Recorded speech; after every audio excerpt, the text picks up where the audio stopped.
تو مردہ جانور کھانے سے منع کیا گیا کہ جو چیز مرا ہوا جانور ہے اسے مت کھاؤ۔ پھر دوسرا بہتا ہوا خون، جو خون ہوتا ہے وہ منع ہے۔ اب دیکھیں جب ہم بیمار ہوتے ہیں تو ہم کیا کرتے ہیں، ہم بلڈ ٹیسٹ کرواتے ہیں نا، تو بلڈ ٹیسٹ سے ہمیں پتہ چلتا ہے کہ یہ بیماری ہے۔ تو اس کا مطلب کیا ہے، جو بلڈ ہوتا ہے اس میں ساری بیماریوں کی جتنے بھی جرمز ہوتے ہیں وہ بلڈ میں ہوتے ہیں، اسی لیے منع کیا گیا کہ بہتا ہوا خون مت کھاؤ، یہ حرام ہے۔ جب ذبح کرنے کا کانسیپٹ یہ ہے، جب انسان ذبح کرتا ہے تو جس طرح سے جو چاقو چلایا جاتا ہے گلے پہ اور پھر اسے چھوڑ دیا جاتا ہے، اس سے کیا ہوتا ہے، جو کانٹریکشنز ہوتے ہیں، مسلز کے کانٹریکشنز ہوتے ہیں جانور کے،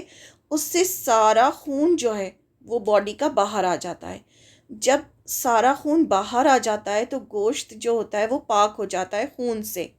کیونکہ سارے بیماریوں کے جتنے بھی جرمز ہوتے ہیں وہ سب خون میں ہوتے ہیں اور وہ باہر آ جاتے ہیں۔ جب باہر آ جاتے ہیں تو گوشت پاک ہو جاتا ہے، تو اب اسے کھایا جا سکتا ہے۔ لیکن اگر جھٹکے سے مارا جائے، جھٹکے سے مار کے اس جانور کو ختم کر دیا جائے تو کیا ہوتا ہے، سارا کے سارا خون جو ہوتا ہے وہ باڈی میں ہی رہتا ہے جانور کی، وہ باہر نہیں آتا۔ اور جب ایسا جانور جب ہم پکاتے ہیں اور اسے کھاتے ہیں تو ہم بیمار ہو سکتے ہیں۔ اس لیے جھٹکے سے مرا ہوا جانور یہ سب منع ہے اسلام میں، کہ یہ سب چیزیں مت کھاؤ کیونکہ اس سے تم بیمار ہوگے۔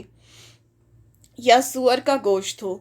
کیونکہ وہ ناپاک ہے۔ اور جو پگ ہوتا ہے، جو سور ہوتا ہے، اس کی تو ہر چیز منع ہے، کیونکہ وہ بہت ہی زیادہ انسان کے اندر بیماریاں پیدا کرنا، اور اب ریسرچ سے بھی پروف ہو رہا ہے کہ یہ بہت ہی زیادہ نقصان دہ ہے۔ تو اللہ تعالیٰ نے پہلے ہی بتا دیا کہ وہ ناپاک ہے، پاک نہیں ہے، یہ سب چیزیں تمہارے اوپر حرام ہیں، یہ سب چیزیں تم نہیں کھاؤ۔ یا جو ایسا جانور،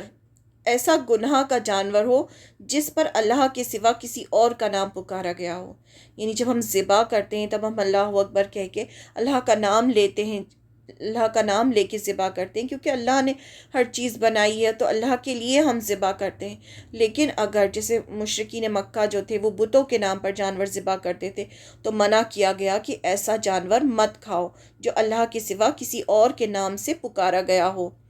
ہاں، جو شخص ان چیزوں میں سے کسی کے کھانے پر انتہائی مجبور ہو جائے، اب کوئی ایسی جگہ ہے، سپوز آپ کسی جنگل میں پھنس گئے ہیں، کوئی ایسی جگہ ہے جہاں آپ کے پاس کھانے کے لیے کچھ بھی نہیں ہے، اور یہ ہے کہ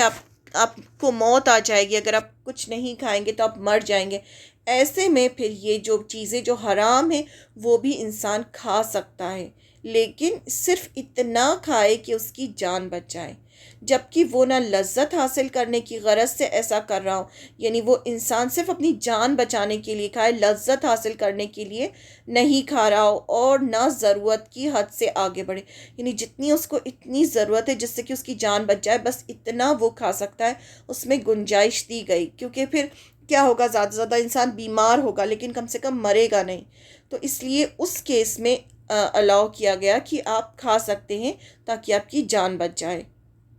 اور پھر فرما دیا کہ بے شک اللہ بہت بخشنے والا بڑا مہربان ہے، یعنی پھر ایسے میں اللہ تعالیٰ جو ہے اس انسان کو بخش دیں گے، یعنی یہ گناہ ہے نا، ہم حرام نہیں کھا سکتے، گناہ ہے ہمارے لیے حرام کھانا، لیکن جب ہمیں جان بچانی ہے تو پرمیشن دی گئی کہ ٹھیک ہے آپ اتنا کھا سکتے ہیں۔ اس پر بھی پھر اللہ تعالیٰ نے فرمایا کہ اللہ بخشنے والا ہے، یعنی تم نے حرام کھا لیا ہے لیکن اللہ تعالیٰ تمہیں بخش دیں گے، کیونکہ اللہ تعالیٰ بہت بخشنے والے اور بہت مہربان ہیں۔